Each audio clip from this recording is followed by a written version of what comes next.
14 февраль 14 февральде биринчи жолу Кыргызстандан майрамдай баштаган кезби, жаңы биле баштадык.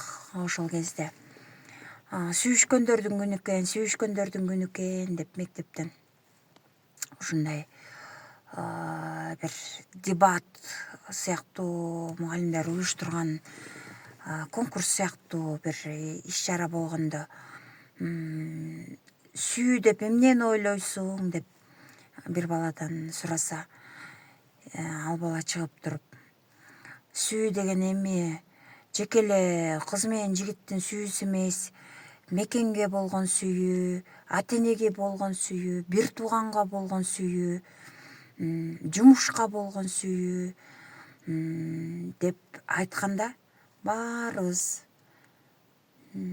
оозубузду ачып эле карап калганбыз. Анысы кандай?